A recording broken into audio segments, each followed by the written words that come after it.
The Appalachian wilderness stretched endlessly beneath the gray autumn sky of 1792, its peaks shrouded in mist that clung to the valleys like spirits of the forgotten. In a weathered cabin, perched precariously on the edge of civilized settlement, Martha Henderson stirred a pot of thin porridge, her hands trembling not from the cold, but from the venomous words that had followed her since dawn. "Look at her, stuffing her face again," sneered Caroline, her stepsister, a girl of 17 with sharp features and sharper tongue. "No wonder father's land goes to waste feeding this cow." Martha's stepmother, Prudence Henderson, smiled cruelly from her seat by the fire. "Your father was a fool, God rest his soul, leaving half his property to this burden. But misfortune has a way of correcting itself in these mountains." Martha had learned long ago that silence was her only shield. At 23, she had endured 5 years of this treatment since her father's death from fever, but the cruelty had roots that went much deeper. She could still remember her childhood before Prudence, when her mother Eleanor was alive, a gentle woman who had loved her daughter fiercely despite the whispers that followed them through town. Martha had been a larger child from birth, healthy and strong, but in a society that prized delicate femininity, her robust frame became a source of shame. Her mother had tried to protect her, teaching her that worth came from character, not appearance. But when Eleanor died of consumption when Martha was only 8, everything changed. For 7 years, Martha lived alone with her father, Thomas Henderson, a kind man who saw his late wife's intelligence and compassion reflected in his daughter. He taught her to read from his small collection of books, to manage accounts for his timber business, to understand the value of the land they owned. "You have a mind sharper than any boy in this county," he would tell her. "Don't let anyone convince you otherwise." But the townspeople saw only impropriety. A widower raising a daughter without feminine guidance, allowing her to become unmarriageable through education and unconventional behavior. When Thomas married Prudence Miller, a widow with a daughter of her own, he thought he was giving Martha the maternal figure society demanded. Instead, he brought vipers into their home. Prudence had married for security and status, not love. She resented Martha immediately, resented her closeness with Thomas, her inheritance rights, her very existence. Caroline, raised to be cruel by a cruel mother, followed suit. They began a systematic campaign to break Martha's spirit, making her feel like an unwanted burden in her own home. When Thomas died of fever 5 years ago, leaving half his valuable timberland to Martha, Prudence's resentment crystallized into murderous intent. The land bordered the vast wilderness, considered worthless by most, but coveted by a wealthy timber merchant from the valley. Martha's refusal to sell had sealed her fate. "We're going to gather wild ginseng today," Prudence announced suddenly, her voice falsely sweet, pulling Martha from her dark memories. "Martha, you'll come with us. Those roots fetch good money in town, and you'll earn your keep for once." Something in her stepmother's tone made Martha's stomach clench, but she had no choice. She wrapped her worn shawl around her shoulders and followed Prudence and Caroline up the narrow mountain path as the morning sun struggled to penetrate the canopy above. They climbed for hours, far beyond any trail Martha recognized. The forest grew denser, primal, until they reached a rocky outcropping that jutted over a gorge so deep that the bottom disappeared into shadow. The sound of rushing water echoed from somewhere far below, a whisper of doom. There, Prudence pointed to a cluster of plants near the cliff's edge. Fetch those roots. Martha approached carefully, the loose stones shifting beneath her feet. She knelt, beginning to dig, when she heard the footsteps behind her. Quick, purposeful, malicious. "This is for a better life," Caroline hissed. Hands struck Martha's back with brutal force. The world spun as she pitched forward, her scream tearing through the ancient forest. The cliff face rushed past her, rocky outcroppings that would dash her to pieces. Time seemed to slow as she fell, her mind flooding with memories, her mother's lullabies, her father's pride in her intelligence, the garden they had tended together, the books he had taught her to read when others said it was pointless to educate a girl like her. "This is how I die," she thought, "unwanted and unloved, just as they always said I was." Then, impossibly, something caught her. Strong arms wrapped around her waist, jerking her sideways. She slammed against a narrow ledge 15 feet below the cliff top, the impact driving the air from her lungs. A man's body cushioned her fall, taking the brunt of the collision. They rolled to a stop against the rock wall, a precarious perch barely 3 feet wide. Martha gasped for breath, her vision swimming. Above her, Prudence and Caroline's shocked faces peered over the edge. "Impossible," Prudence breathed. "Check if she's dead," Caroline demanded. But something in the wild-haired man now rising to his feet made them hesitate. He was tall and lean, dressed in buckskin worn soft by weather and time, his face weathered and hard as the mountain itself. In his eyes burned something that made even Prudence step back, a feral warning that transcended civilization's thin veneer. "Get away from this place," the man's voice carried up, rough from disuse but commanding. "If I see either of you on this mountain again, you'll learn what the wilderness does to murderers." The women fled, their footsteps fading rapidly down the trail. Martha struggled to focus on her savior, tears streaming down her face, from shock, from pain, from the sudden, devastating confirmation that her own family had tried to kill her. "Why?" she sobbed. "Why did you save me?" The man studied her with eyes the color of storm clouds, and for a moment something flickered across his face. Old pain, recognition, understanding. "Saw them leading you up here this morning. The way they walked, the looks they exchanged.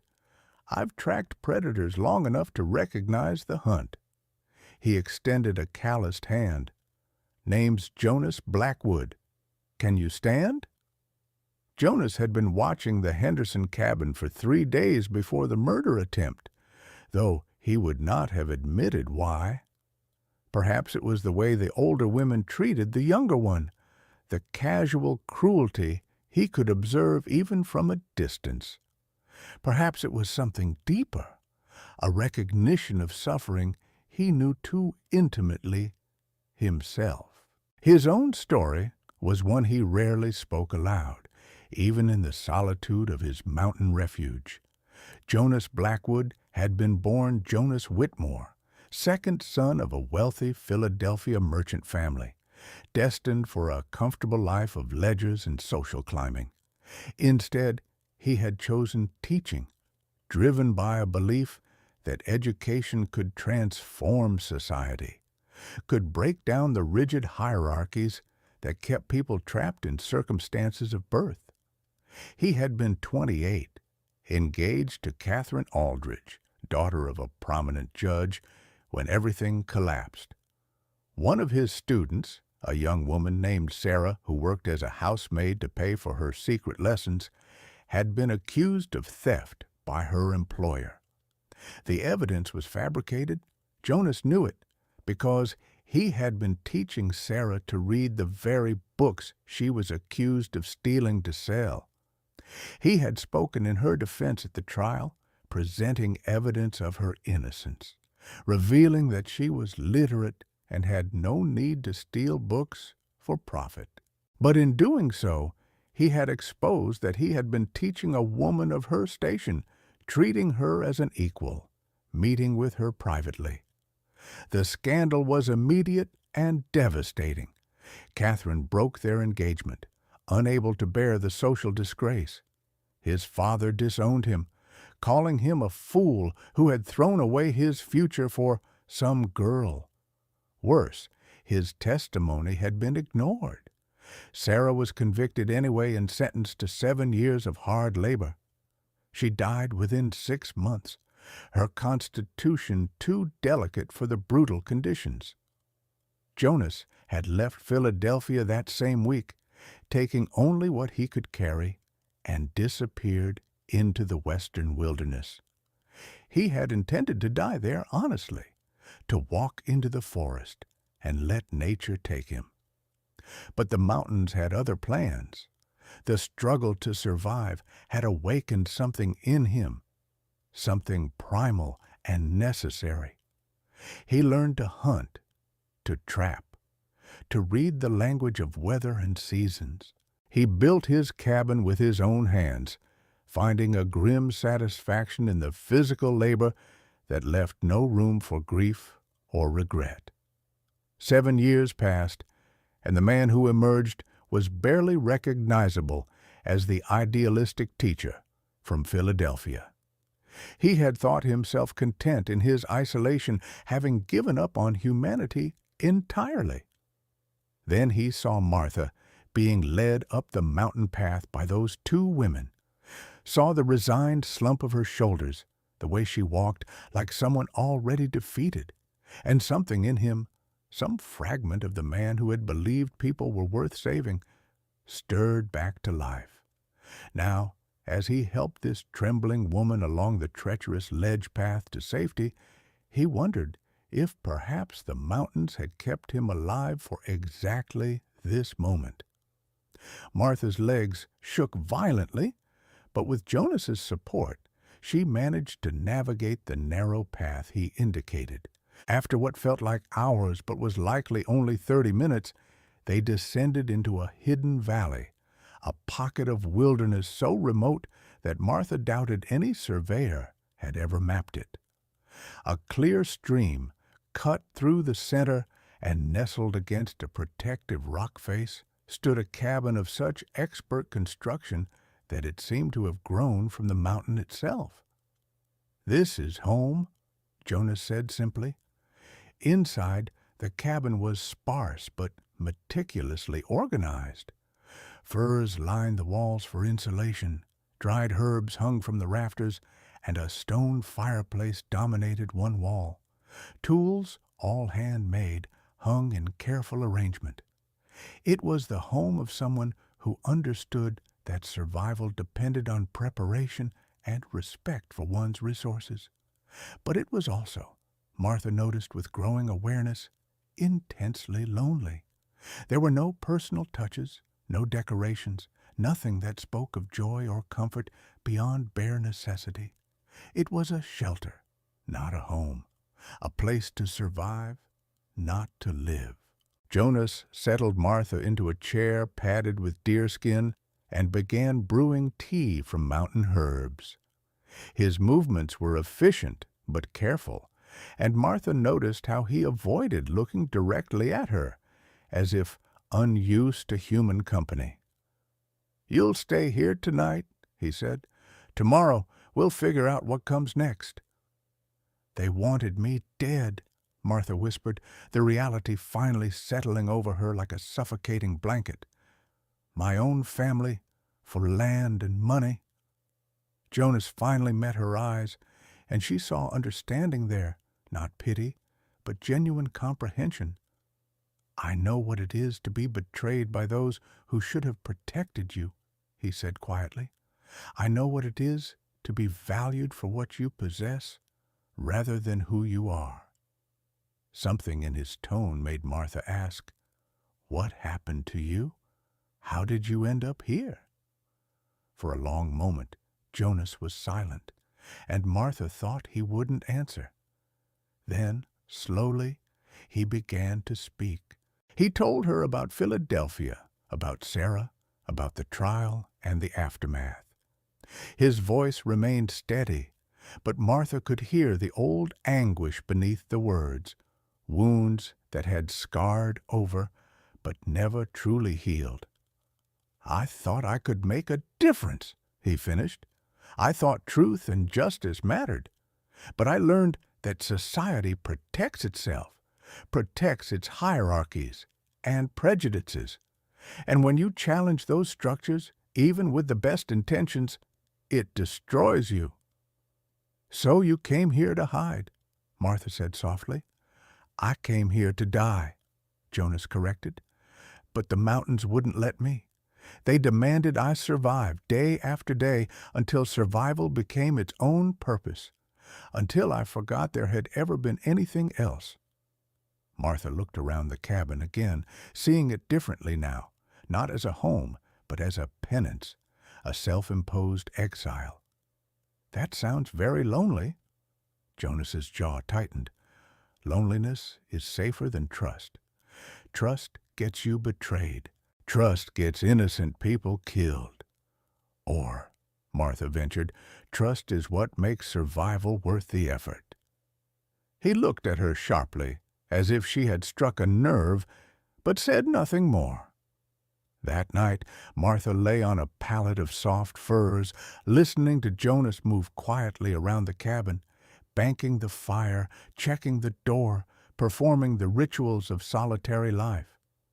She thought about his story, about the parallels to her own, both of them cast out for failing to conform, for being inconvenient, for challenging the way things were supposed to be. But where Jonas had retreated into isolation, Martha realized she didn't want that fate. She had been lonely her entire life, even surrounded by family. She didn't want to survive just to survive. She wanted to live.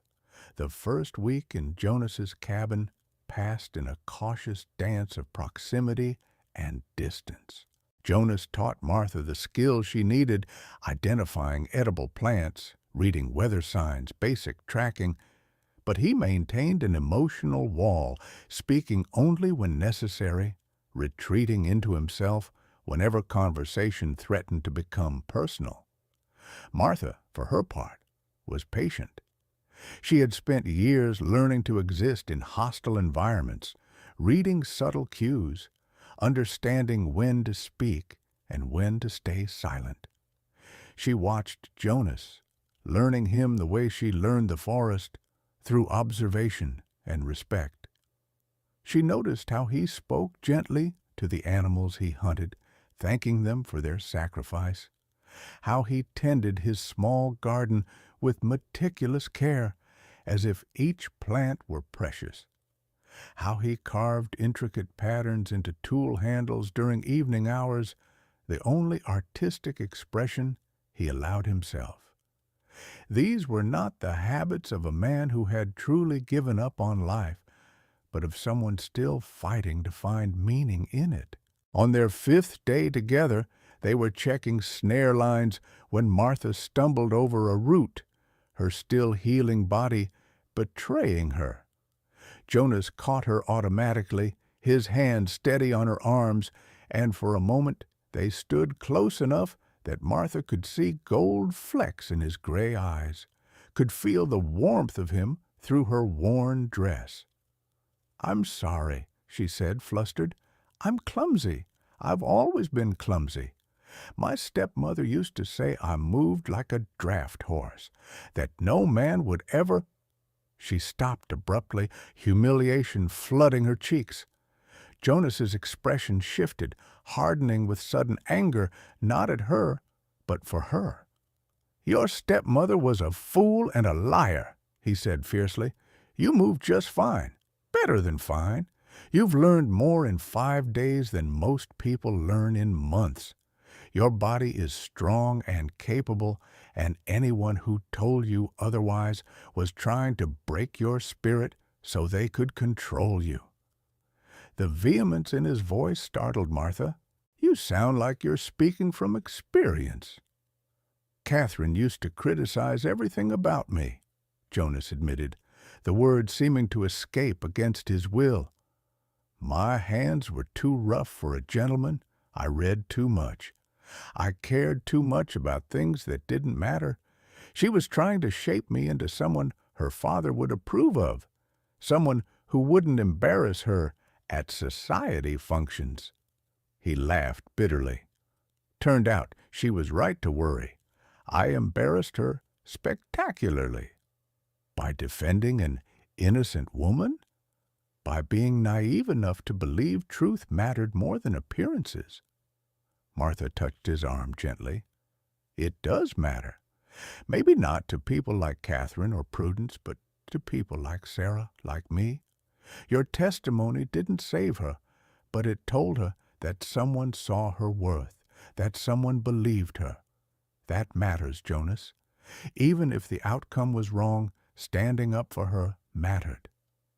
Jonas looked at her hand on his arm, and something in his expression cracked.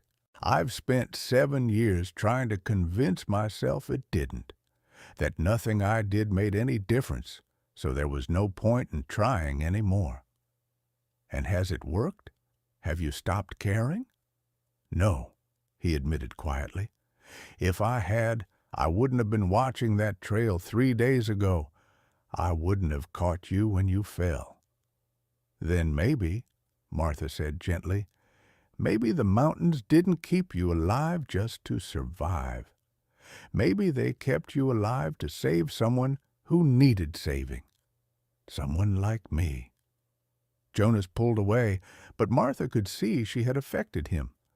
For the rest of that day, he was quieter than usual, thoughtful, as if reconsidering something fundamental about his existence. As weeks turned into a month, then 2, the dynamic between them began to shift. Jonas started asking Martha about her own past, not just the recent trauma, but her childhood, her father, the life she had lived before Prudence. Martha found herself sharing memories she had thought too painful to revisit. "My mother died when I was 8, she told him one evening as they prepared dinner together. "I barely remember her face anymore, but I remember her voice. She used to sing to me old ballads about brave women and wild adventures.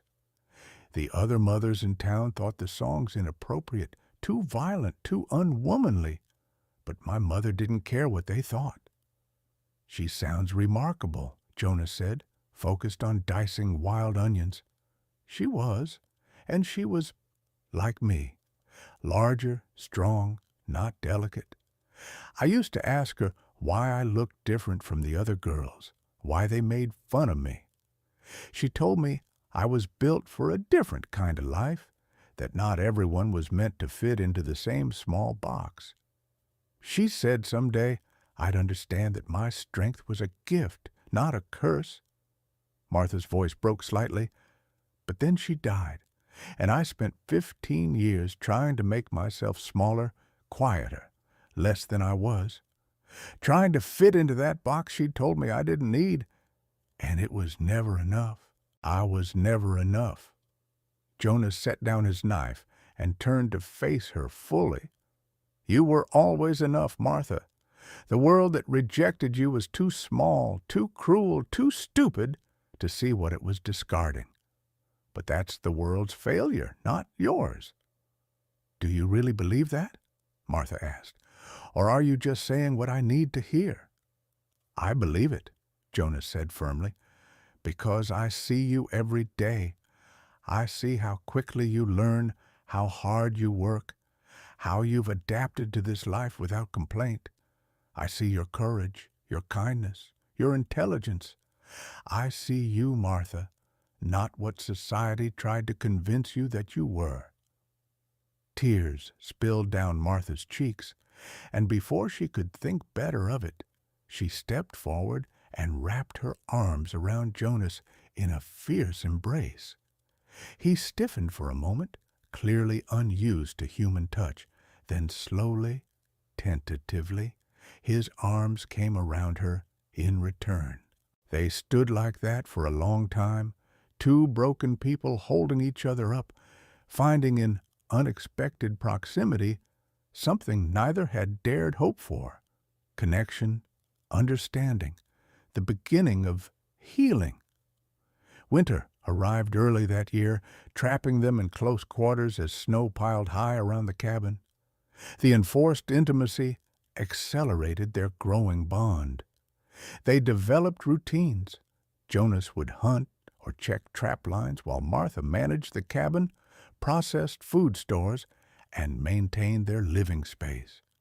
Evenings were spent by the fire, reading aloud from Jonas's small collection of books, discussing philosophy and history and science. Martha discovered that Jonas was extraordinarily educated, his mind hungry for intellectual engagement he had denied himself for years. She challenged his ideas, debated with him, brought perspectives he hadn't considered.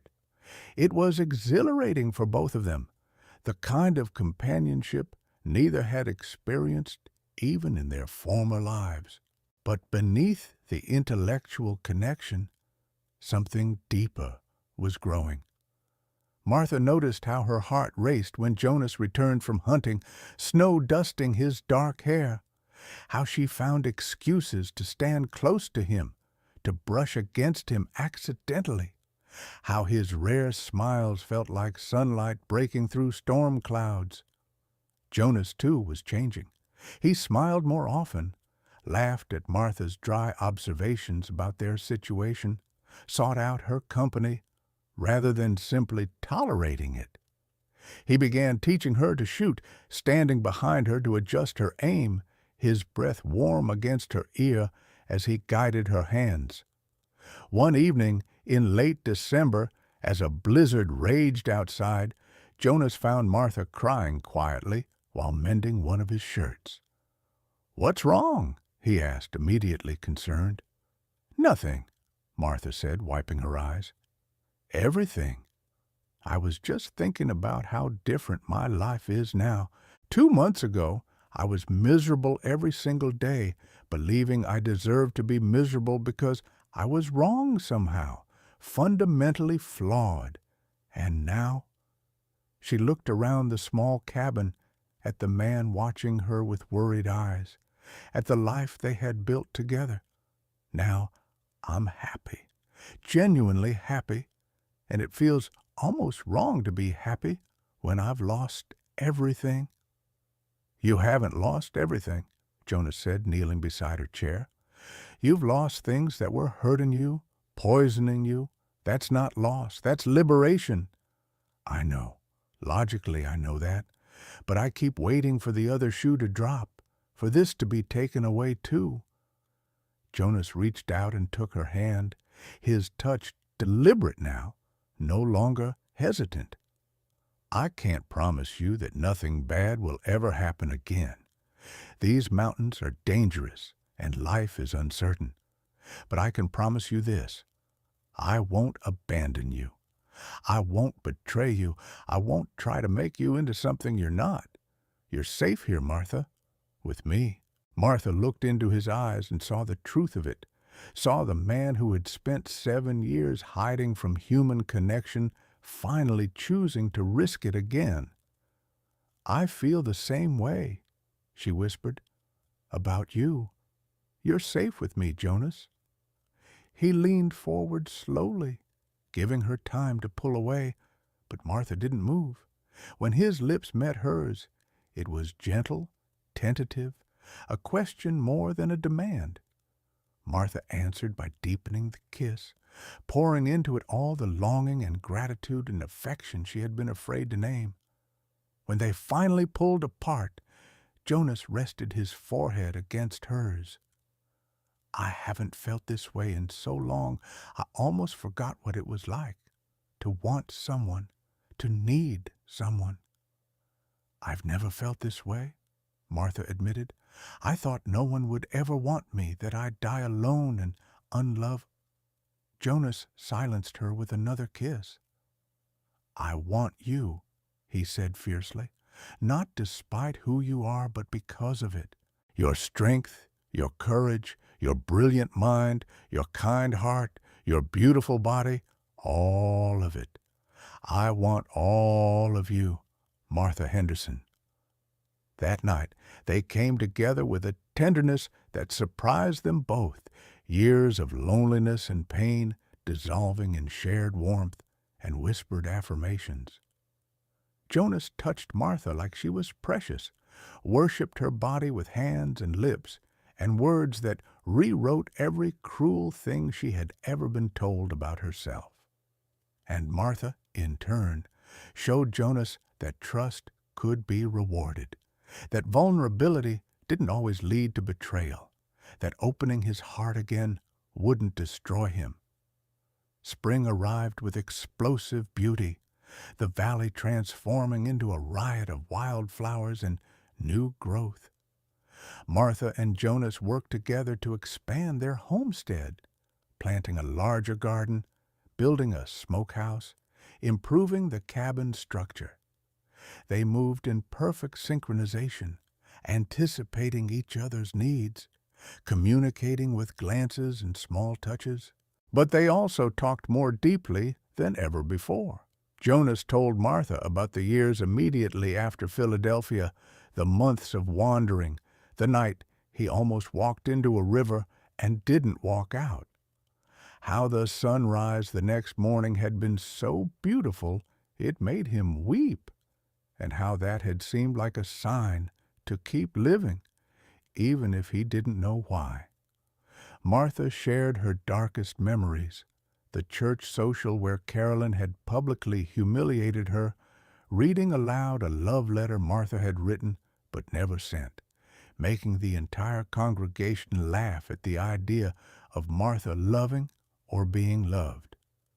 The Christmas when Prudence had forgotten to include Martha in the family portrait commissioned from a traveling artist, the 1,000 small cruelties that had accumulated into a crushing weight of worthlessness. "I used to pray to disappear," Martha confessed one day as they worked in the garden. "Not to die exactly, but to just stop existing in a way that drew attention and mockery. To be invisible." Jonas sat back on his heels, studying her. "And now? Now I want to be seen. By you. Only you, really. And that's enough. More than enough." One evening in late May, as they sat on the cabin's porch watching the sun paint the mountains in shades of gold and purple, Jonas said quietly, "I want to marry you, Martha. Not with a ceremony or legal documents. Those things mean nothing out here. But I want us to make promises to each other, to formalize what we both already know to be true." Martha's heart swelled with joy so intense it was almost painful. "Yes," she said simply. "Yes, I want that too." They planned it for the summer solstice, the longest day of the year when the valley would be at its most beautiful. Over the following weeks, they prepared with a seriousness that belied the simplicity of their ceremony. Jonas carved 2 wooden rings from an oak branch, inlaying them with turquoise from a vein he had discovered years ago. Martha sewed a new dress from deer hide she had tanned herself, decorating it with beadwork in patterns the Cherokee trapper had taught her. The solstice arrived clear and perfect, the sky an impossible blue. Jonas and Martha bathed in the stream, washing away the grime of their labors, preparing themselves spiritually as much as physically. Martha braided her hair with wildflowers, columbine and Indian paintbrush, mountain laurel and wild rose. They had invited only one guest, the Cherokee trapper, whose name was Tzali, and who had become their friend and occasional link to the outside world. He arrived at midday, bearing gifts of smoked fish and beautifully worked leather as wedding presents. You honor me by witnessing this, Jonas told him. Sally smiled. You honor yourselves by choosing this path. Not many have the courage to build a life entirely their own. The ceremony took place in a clearing beside the stream, beneath the spreading branches of an ancient hemlock. There was no officiant, no prescribed words. Jonas and Martha simply stood facing each other, hands clasped, and spoke from their hearts. Martha Henderson, Jonas began, his voice steady despite the emotion in his eyes. 7 months ago, I caught you as you fell. But the truth is, you caught me too. You reminded me that life is more than survival, that trust is worth the risk, that love is real and possible even for broken people. I promise to stand beside you, to protect you, to challenge you, to grow with you. I promise to see you always, truly and completely, and to cherish every part of who you are. I promise to build this life with you, whatever comes, until death takes one of us to the mountain's final embrace. Martha's tears flowed freely as she responded. Jonas Blackwood, you saved my life. But more than that, you taught me my life was worth saving. You saw value in me when I couldn't see it in myself. You made me strong, not by changing who I was, but by showing me who I had always been. I promise to stand beside you, to love you, to share your burdens and your joys. I promise never to make you into something you're not, to honor the man you are and the man you're becoming. I promise to build this life with you, to make each day worth living until the mountains call us home. They exchanged the rings Jonas had carved, placing them on each other's fingers with hands that trembled slightly. Then Sally stepped forward, placing his hands over their joined ones. The Creator recognizes what two souls recognize in each other, he said in his language, then translated. What you have bound here today, no human law or judgment can unbind. May your path be blessed with game and good weather, children and long life, and when the time comes, may you walk together into the next world as you have walked in this one. Jonas pulled Martha close and kissed her, sealing their vows beneath the infinite sky, beside the eternal mountains, witnessed by a friend and the wilderness that had brought them together. They celebrated that night with a feast, roasted venison, wild greens, freshly caught trout, berry preserves Martha had put up the previous fall, and a precious jar of honey Sally contributed. They ate and talked and laughed until the stars emerged in glittering profusion, and Sally tactfully excused himself to sleep in his own camp a respectful distance away. Are you happy? Jonas asked, as they stood together in the cabin doorway, looking out at the moonlit valley. Happier than I ever imagined possible, Martha replied. Are you? I didn't think happiness was something I deserved anymore, Jonas said softly. I thought I had used up my allotment, that the rest of my life would be penance. But you gave it back to me. The belief that I deserve joy, that we both do. They made love that night with the reverence of a sacred act, husband and wife, not by any authority, but their own choosing, bound by promises that meant everything because they were freely given. Summer ripened into autumn, and with the changing leaves came a change in Martha's body that they both recognized with wonder and some trepidation. She was pregnant, carrying the child that would be the ultimate symbol of their new life. Are you afraid? Jonas asked one evening as they sat by the fire, his hand resting gently on her still flat belly. Terrified, Martha admitted. Childbirth is dangerous even with doctors and midwives. Out here, with just us. Sally's wife knows midwifery, Jonas reminded her. "He's already said she would come when the time gets close, and I've delivered foals and calves. I know it's not the same, but we'll manage," Martha finished, covering his hand with hers. "We always do. And Jonas, despite the fear, I want this. I want our child. I want to raise them here, in freedom, teaching them that worth is measured by character, not appearance or wealth or conformity." "They'll have the best mother imaginable," Jonas said, his voice thick with emotion. "Strong, intelligent, brave, kind. Everything I wish my own mother had been." As winter closed in again, they prepared not just for survival, but for new life. Jonas built a cradle from carefully selected wood, carving protective symbols into its frame. Martha sewed tiny garments and blankets, her hands working by firelight, singing the old ballads her mother had taught her, songs of brave women and wild adventures.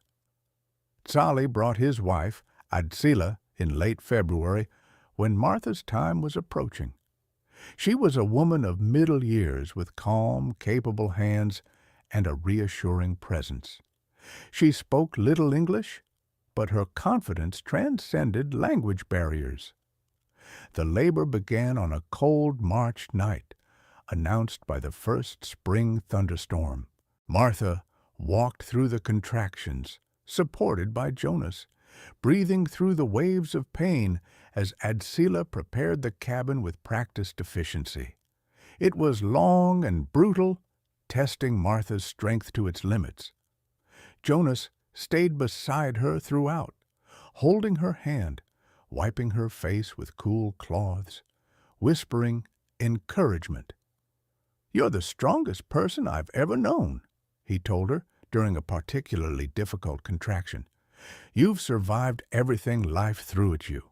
You can do this. We can do this." Near dawn, when Martha thought she couldn't endure another moment, Adsila spoke urgently in Cherokee. One more push, one more moment of impossible effort. And then the cabin filled with a new sound, the indignant wail of a newborn, loud and healthy and perfect. "A daughter," Adsila announced, placing the squirming, red-faced infant on Martha's chest. Martha looked down at her child through tears of exhaustion and joy, seeing Jonas's storm-gray eyes and her own dark hair, tiny fingers already grasping, already strong. "Eleanor," she whispered, naming her daughter for the mother she had lost, the woman who had first taught her that strength was beautiful. "Eleanor Blackwood." Jonas touched his daughter's tiny hand with one finger, his face transformed by wonder. "She's perfect," he breathed. "Martha, she's absolutely perfect." The infant quieted at her father's voice, turning toward the sound with unfocused eyes, and in that moment the family was complete. As spring turned to summer, the cabin that had once been a refuge for a solitary wounded man became a home filled with life and love. Baby Eleanor thrived, growing robust and healthy on her mother's milk, her personality emerging as strong-willed and curious.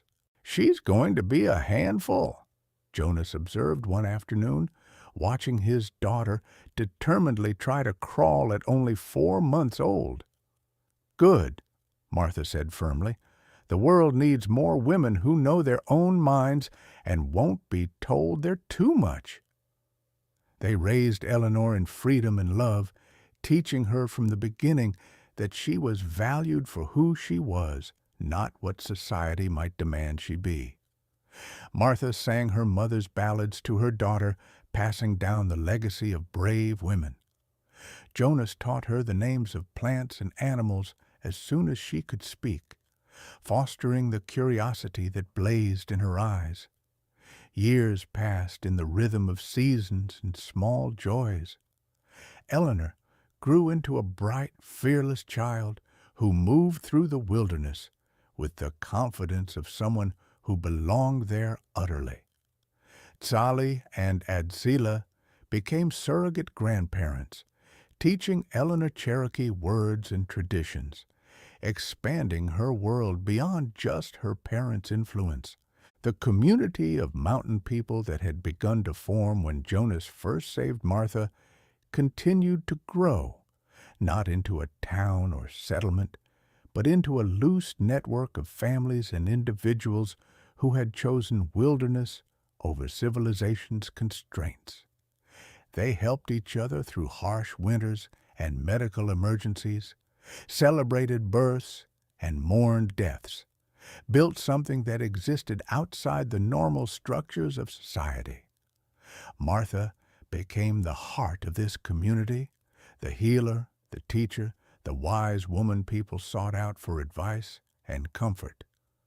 Her intelligence, so long suppressed and mocked, finally found worthy application. She taught children to read, treated illnesses with herbal remedies, helped settle disputes with fairness and compassion. Jonas, in turn, became the protector and guide, the man others trusted to lead hunting parties, to find lost travelers, to stand against occasional threats from those who would exploit the vulnerable. But he was gentler now than he had been, the hard edges worn smooth by love and fatherhood. One autumn evening, when Eleanor was 5 years old and playing by the stream under Adzila's watchful eye, Martha and Jonas stood together at the spot where they had married, looking out over the valley that had become their kingdom. "Do you ever regret it?" Jonas asked, voicing the question that occasionally surfaced between them. "Giving up the land, the property, the chance to prove you were right and they were wrong?" Martha leaned against his shoulder, feeling the solid strength of him, breathing the clean mountain air that carried no judgment, no expectations, no cruelty, disguised as concern. "Not for a single moment. They pushed me off a cliff thinking I was worthless, disposable. Instead, they freed me from every chain society had wrapped around my neck. And you caught me, Jonas. In every way possible, you caught me." He wrapped his arm around her, pulling her close. "We caught each other, Martha, and we built something that can't be stolen or diminished or destroyed by small minds and smaller hearts." Eleanor's laughter floated up from the stream, pure and joyful, the sound of a child who had never been told she was too much or not enough, who knew only love and freedom and possibility. "Listen to her," Martha said softly. "That's the sound of everything we survived for, everything we fought for. A child who will never know the weight of being unwanted, who will grow up understanding that her worth is inherent, not assigned by others. She'll face challenges," Jonas said. "The world beyond these mountains hasn't changed." "No, but she'll face them knowing she's loved, knowing she's strong, knowing she comes from people who refuse to let cruelty define them." Martha turned to face Jonas fully, taking both his hands in hers. "We broke the cycle, you and I. Whatever pain we endured, whatever wounds we carry, we're not passing them down to her. That's our victory, Jonas. That's our revenge against everyone who tried to break us." Jonas pulled her close, kissing her with the tenderness of long familiarity and the passion of enduring love. "I love you, Martha Blackwood, for today, for yesterday, for all the tomorrows we'll have together. And I love you, Jonas, my mountain man, my savior, my home." The sun set over the peaks, painting the sky in shades of rose and gold, and the small family gathered by the stream headed back to their cabin as twilight fell.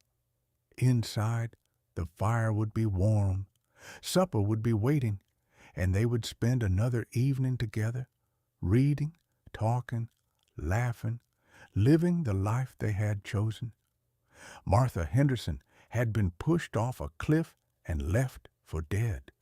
But she had fallen into the arms of a man who saw her true worth, into a life of purpose and love, into a freedom that no amount of money or property could buy. The mountains kept their secrets. The wilderness protected its own. And two people who had been discarded by a cruel society thrived in defiance of every expectation, building a legacy not of wealth or status, but of love, courage, and the unshakable belief that every person deserves to be seen, valued, and cherished for exactly who they are.